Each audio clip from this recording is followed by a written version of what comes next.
In the village of Lunara, night was a time of comfort.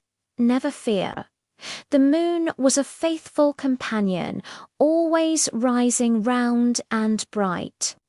A silver guide for travellers, a blessing for the crops, and a silent listener to stories told around the fire. But one night, the familiar comfort was gone. The moon did not come. Villagers emerged from their huts, their faces turned upward to a sky that was unsettlingly dark. The familiar silver glow was absent, replaced by a deep, starless void. A worried whisper travelled through the crowd. Has the moon lost its way? Another voice answered, filled with dread. Or have we lost ours? Then a sound rumbled from beyond the hills, a deep echoing thud that made the very ground tremble beneath their feet. Birds erupted from the trees in a frantic cloud. The village elders, their faces etched with ancient wisdom, knew instantly. Elder Soma, his voice heavy, declared, "The moon has fallen." A wave of fear washed over Lut. The crops depended on the moonlight to thrive. Children were born by its gentle light, their futures charted by its phases. Sacred rituals were tied to its cyclical return. How could they survive without it? But amidst the rising panic, one young girl, Nyota, stood perfectly still. Her name meant star, and she had always felt a stronger connection to the sky than to the ground. She looked towards the dark hills and said with quiet resolve, "If the moon has fallen, then it can be lifted."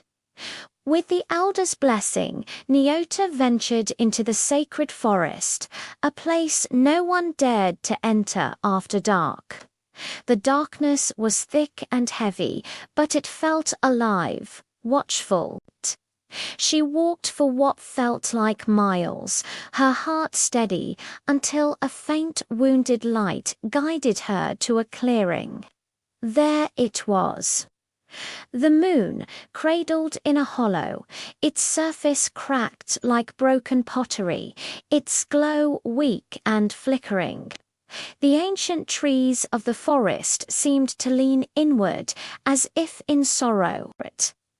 Nyota knelt beside it, her hand gently touching the cool, fractured surface. She whispered softly, "You give us light. Now let us give you our strength." She began to hum, then sing. It was an old lullaby, a song taught by grandmothers to welcome newborns into the world, a melody of love and belonging. The forest seemed to respond. The rustling leaves of the trees joined her song, a soft, harmonious chorus. The nearby river murmured its own deep rhythm. And then a magical thing happened. Fireflies, thousands of them, emerged from the shadows, their tiny lights like golden needles. They gathered around the moon, weaving their light into its cracks, stitching its broken pieces back together. Slowly, almost imperceptibly at first, the cracks began to seal.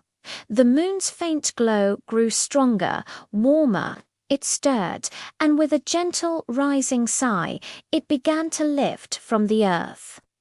Higher and higher it rose, shedding its earthly dust, its light growing brighter and purer with every foot it climbed, until it settled back into its rightful place in the night sky, back in Lunara.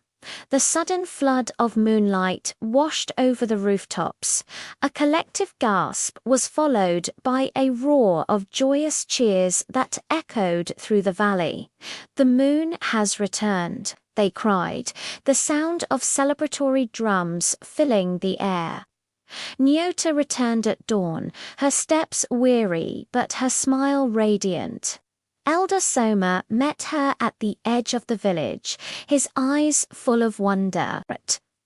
"What did you do, child?" he asked.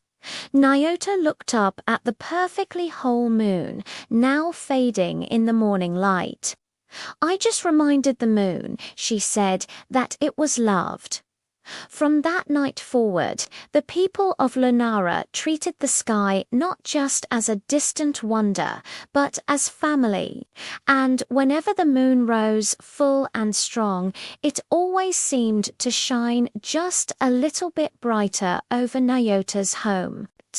A quiet reminder that even the most powerful and majestic things in the universe sometimes need to be remembered and need to know they are loved.